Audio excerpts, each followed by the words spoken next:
Hello friends. तो आज हम लोग पढ़ेंगे मॉडिफाइड स्लोप डिफ्लेक्शन इक्वेशन के बारे में।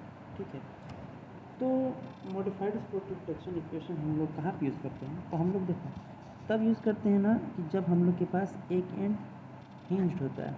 ठीक है, जैसे मान लो कि हम लोग की कोई बीम है, ठीक, तो उसमें अगर ये वाला एंड जो है कि हिंज है, ठीक है, इससे पहले मतलब जो नॉर्मल होता है हम लोग यूज़ करते हैं वो कैसे करते हैं कि बीम ऐसी होती है। ठीक है, मतलब क्या होता है कि दोनों एंड इसका फिक्स होता है, तो हम लोग यहाँ पे मोमेंट निकालते हैं, यहाँ पे मोमेंट हम लोग सारा MAB और MBA जो भी निकालते हैं।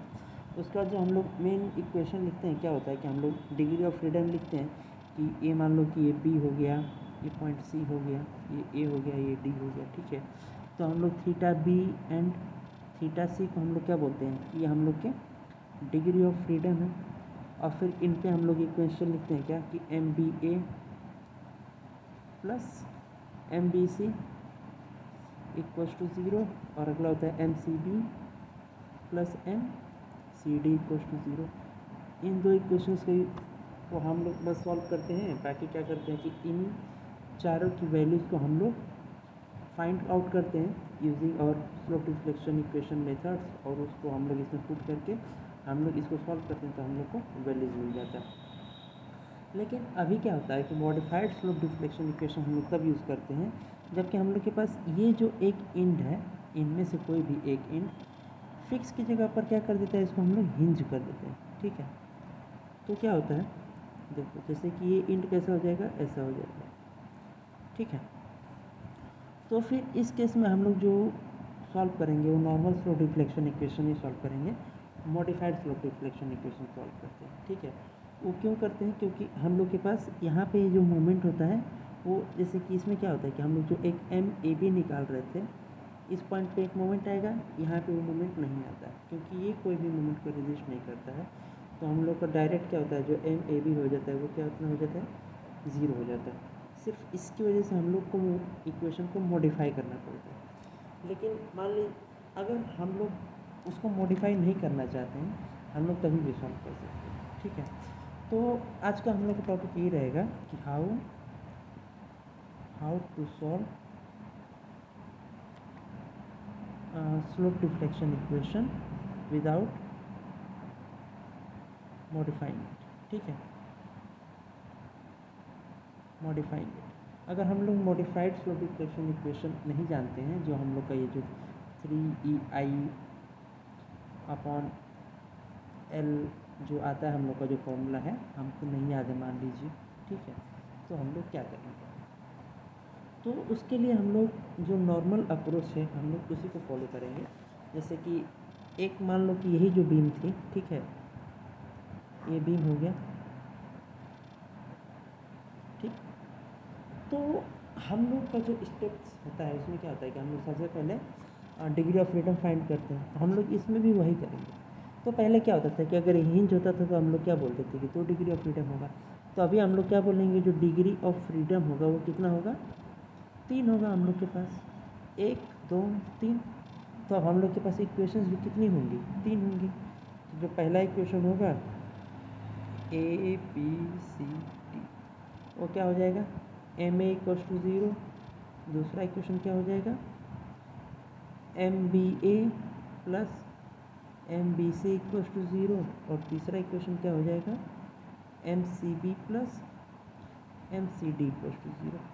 अब हम ये 3 इक्वेशंस का यूज़ करेंगे और फिर इन तीनों की वैल्यूज़ को, इन तीनों इक्वेशंस में ये सारी वैल्यूज़ हम लोग पुट करेंगे और इसको सॉल्व करेंगे। ठीक, ये हो गया हम लोग का मॉडिफाइड स्लोप डिफ्लेक्शन इक्वेशन का तरीका, मतलब का रिप्लेसमेंट। अगर हम लोग ऐसे सॉल्व करेंगे तो हम लोग को इक्वेशन को मॉडिफाई करने की ज़रूरत नहीं है। नहीं तो हम लोग अगर ये इक्वेशन यूज़ नहीं करना चाहते तो हम लोग मॉडिफाइड स्लोप डिफ्लेक्शन इक्वेशन लिखेंगे।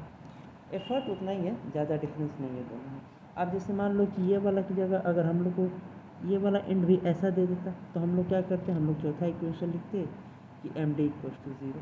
ठीक है, क्योंकि हम लोग पास डिग्री ऑफ फ्रीडम कितना हो जाता, 4 हो जाता उस केस में। ठीक है, तो ये था हम लोग का क्या, modified slope deflection equation solve करने का एक मेथड। अब एक हम लोग एग्जांपल ले लेते हैं जो कि एंड सेमेस्टर में आया हुआ क्वेश्चन है। तो इसमें क्या है कि हम लोग को एक बीम दिया हुआ है। ठीक है, तो जैसे मान लो कि हम लोग को एक बीम दिया हुआ है, मान लिया कि इसमें जो ये हो गया 10 मीटर का, ये है 20 मीटर का, इसका जो मोमेंट ऑफ इनर्शिया आई है, इसका मोमेंट ऑफ इनर्शिया 2i। यहाँ पे एक यूडीएल लग रहा है कितने का, 16 किलो न्यूटन पर मीटर का। ठीक, तो अब हम लोग सबसे पहले क्या देखते हैं, डिग्री ऑफ फ्रीडम। ठीक है, तो इसके लिए हम लोग क्या लिखेंगे, डिग्री ऑफ फ्रीडम कितना हो जाएगा, डिग्री ऑफ फ्रीडम 3 होगा। इसका कौन कौन सा, मान लीजिए पॉइंट ए बी सी हो गया। ठीक है, तो डिग्री ऑफ फ्रीडम कौन कौन सा हो गया, theta A, theta B and theta C. ठीक है, देयरफॉर हम लोग का जो इक्विलिब्रियम इक्वेशन आएगा क्या क्या आएगा, जो हम लोग का इक्विलिब्रियम इक्वेशन होगा वो कौन कौन सा होगा, वो होगा हम लोग का, जो हम लोग का पहला इक्वेशन होगा वो होगा क्या, एम ए इक्वल्स टू 0। दूसरा हो गया क्या, इस इंच को हम लोग 0 कर लिए, यहाँ कितना हो जाएगा, M B A plus M B C equals to 0। और तीसरा हो जाएगा क्या, एम सी इक्वल्स टू 0। ठीक है, अब हमको क्या करना है कि हमको यही 3 इक्वेशंस की वैल्यू लानी है और इसमें पुट करना है, इन सब की वेरिएबल्स की वैल्यू लानी है। ठीक है, तो एम ए एक्चुअली क्या है हम लोग का, एम ए बी है, और वैसे जो एम सी क्या है, क्या हम लोग का एम सी बी है। ठीक है, सिर्फ यही एक इम्पॉर्टेंट चीज़ है हम लोग के पास। तो अब हम लोग जो इसको सॉल्व करने का जो मेथड है उसमें हम लोग सबसे पहले क्या निकालेंगे, हम लोग फिक्स्ड इन मोमेंट कैलकुलेशन। ठीक है, तो अब हम लोग क्या निकालेंगे, एफ ई एम निकालेंगे, ए बी में बी ए बी सी और सी बी में। ठीक है, फिक्स्ड इन मोमेंट्स देखो, इसके केस में कितना होता है हम लोग का, यूडीएल के केस में डब्ल्यू एल स्क्वायर अपॉन 12 होता है, इक्वल्स टू डब्ल्यू कितना है हम लोग का 16 इंटू 10 स्क्वायर अपॉन 12। ठीक है, इसका वैल्यू कितना आ गया 133.33। ए बी ए में भी उतना ही आएगा लेकिन निगेटिव, -133.33। ये सब वैल्यूज, ये निगेटिव क्यों हो रहा है, पॉजिटिव क्यों हो रहा है, ये हम लोग को पहले से पता है, डायरेक्शन साइन कन्वेंशन। ये वाला डायरेक्शन पॉजिटिव होता है, ये वाला डायरेक्शन निगेटिव होता है। ठीक है, अब बी सी देखो, बी सी में फिर से प्लस का आ जाएगा, कितना आ जाएगा 16 इंटू 20 स्क्वायर अपॉन 12। ये कितना आता है 533.33। वैसे सी बी कितना आ जाएगा -533.33। ठीक है, ये हो गया हम लोग के पास क्या, हम लोग का फिक्स्ड इन मोमेंट का कैलकुलेशन। ठीक है, अब अगला जो हम लोग का टॉपिक है वो हम लोग क्या कैलकुलेट करेंगे, end moment. End moment, end moment में हम लोग सबसे पहले क्या लिखेंगे, M A B. M A B का वैल्यू क्या होगा बोलो, 2EI बाई ए बी का लेंथ कितना है, देखो इसमें ए बी का लेंथ है 10, तो 2EI by 10 into 2 theta A plus theta B 3 psi 0 है। साई 0 क्यों है, क्योंकि हम लोग का कोई भी सेटलमेंट नहीं हो रहा है, सपोर्ट सेटलमेंट नहीं हो रहा है ना, तो क्या है हम लोग का डेल्टा 0 है। साई कितना होता है, delta by L equals to 0। ठीक है, तो यहाँ पे जो -3 साई लिखते हैं वो हो गया हम लोग का 0 plus F E M of A B. अब देखो मैंने एक बार ये फॉर्मूला लिख दिया, अब अगला किसी में नहीं लिखूँगा। ठीक है, डायरेक्ट वैल्यू लिखूँगा, यहाँ पे हो जाएगा 2EI अब by 10 into 2 theta A plus theta B plus F E M A B कितना है हम लोग का 133.33।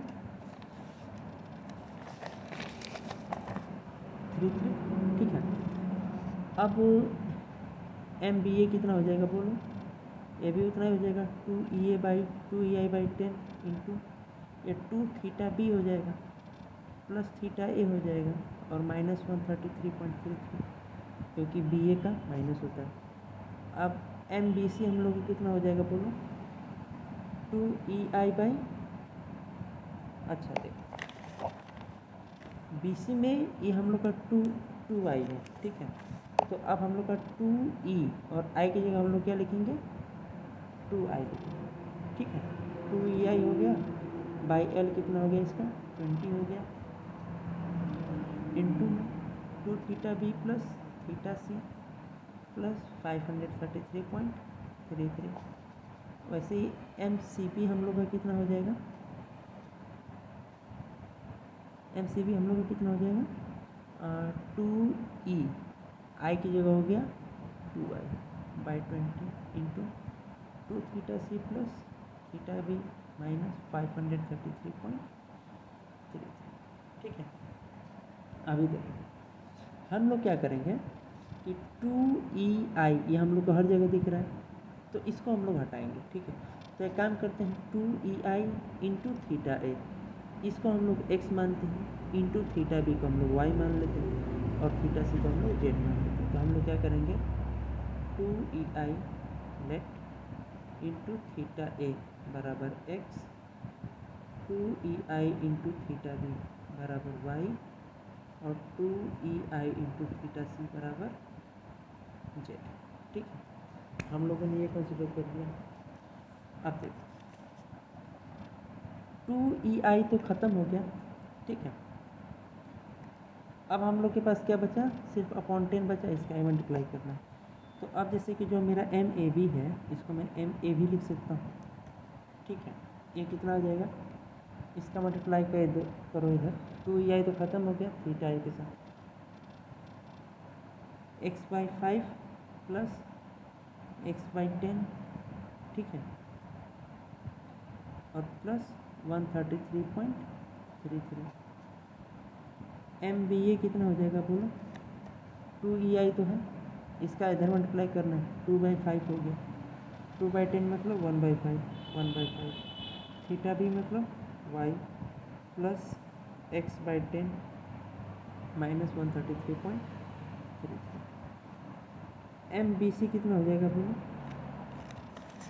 एम बी सी देखो, बी सी 2ei, ये 2 नहीं रहेगा, ठीक है। देखो 2ei 2 का अंदर हम लोग को मल्टीप्लाई करना पड़ेगा, या 2 से हम लोग इसको डिवाइड कर लेते हैं, ख़त्म हो गया 2ei हो गया। अब 10 को मल्टीप्लाई करना है, तो 2/10 मतलब 1/5, थीटा बी हम लोग का y है प्लस थीटा सी हम लोग का z है प्लस 533.33।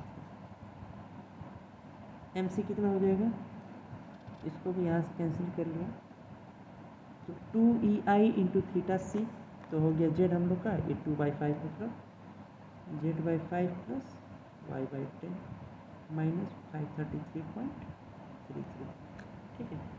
ये हो गया क्या हम लोग का एंड मोमेंट्स का एक इक्वेशन। अभी हम लोग को यही सारी वैल्यूज़ को क्या करना है, पुट करना है, कहाँ पर, इस इक्वेशन, बस हम लोग को इतना ही करना है, ठीक है। तो देखो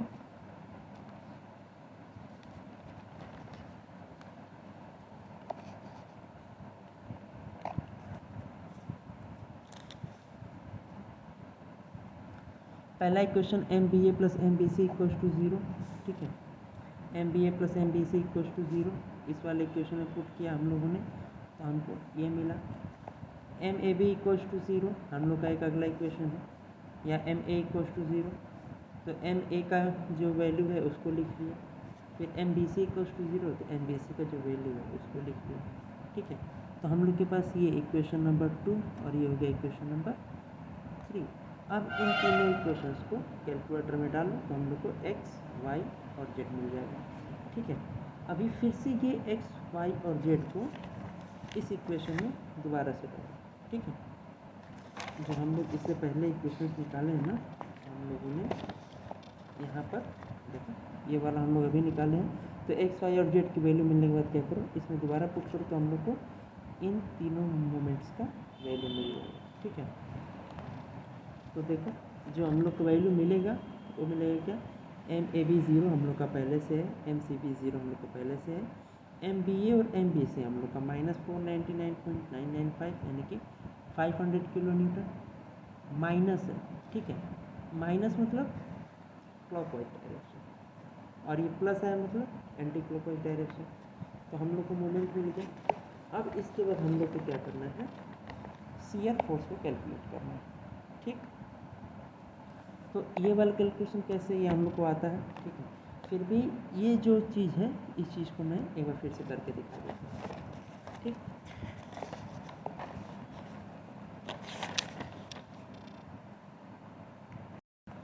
तो देखो पहले हम लोग अपने वैल्यूज लिख लेते हैं कि जो एम ए आया है वो 0 है, एम बी ए, ठीक है, जो एम बी ए है वो कितना है 500 किलो न्यूटन क्लॉकवाइज, जो एम बी सी है वो कितना है 500 किलो न्यूटन एंटी क्लॉकवाइज, और एम सी कितना है 0। ठीक है, तो अब मैं क्या करूँगा कि मेरी जो एक्चुअल बीम है, ठीक है, क्वेश्चन में ये देखो ये बीम है हम लोग की। ठीक है, तो मैं पहले क्या करता हूँ कि ए बी बीम बनाता हूँ और फिर ये मेरी हो गई बी सी। ठीक है, अब देखो ये हो गया ए बी, ये हो गया बी सी। ए बी में जो लोडिंग है वो हो गया, और बी सी का लोडिंग पहले बना लिया।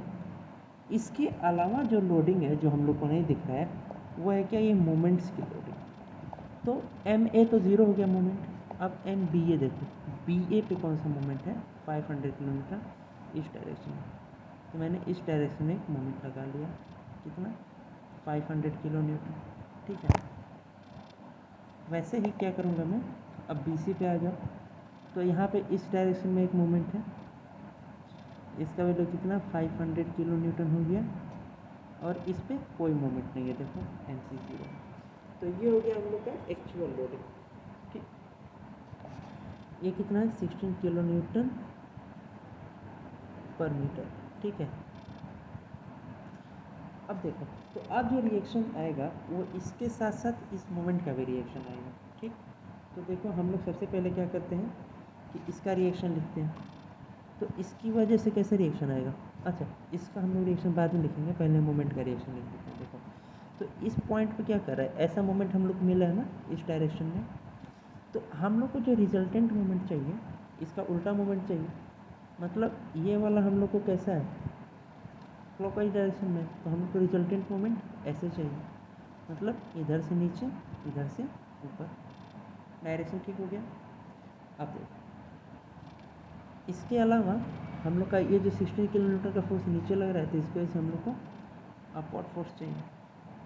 ये तो हो गया डायरेक्शन का बात। अब वैल्यू देखो, ये वाला है 10 मीटर, तो 500 डिवाइडेड बाई 10 कितना हो गया 50, तो ये भी हो गया 50, इसको हम लोग अलग से लिख लेते हैं, ये हो गया 50 और ये भी हो गया कितना हम लोग का 50 हो गया। अब इसका वैल्यू कितना आ जाएगा 16 इंटू 10 डिवाइडेड बाई 2, मतलब ये भी हो गया 80, ये भी हो गया 80।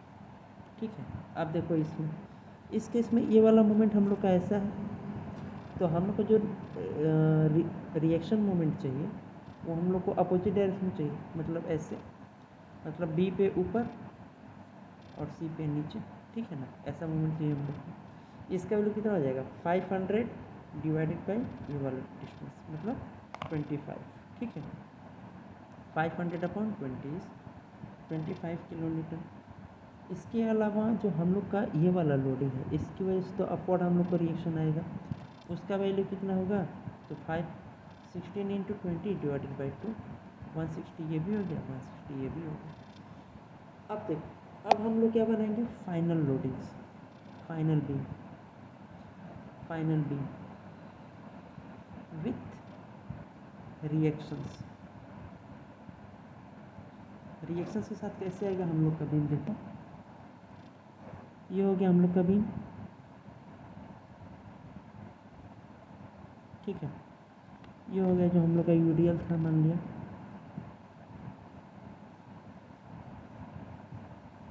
ठीक है, यहाँ पे एक लोड लग रहा है, यहाँ पे लोड लग रहा है और यहाँ पे लोड लग रहा है। ठीक है, पहले इस लोड की बात करते हैं, तो देखो 80 ऊपर 50 नीचे, नेट कितना 80 अपोर डायरेक्शन में, सॉरी 80 माइनस 50 कितना हो गया 30 किलो न्यूटन। इसका देखो 80 प्लस 50 प्लस 160 प्लस 25, ठीक है, कितना हो जाएगा ये 315 किलो न्यूटन, ठीक है। और ये कितना हो जाएगा 160 प्लस 25, सॉरी 160 ऊपर है 25 नीचे है, तो 160 माइनस 25 कितना हो जाएगा 135 किलो, ठीक। और ये हो गया हम लोग का 16 किलो न्यूटन पर मीटर, ठीक है। तो ये हो गया हम लोग का फाइनल सॉल्यूशन।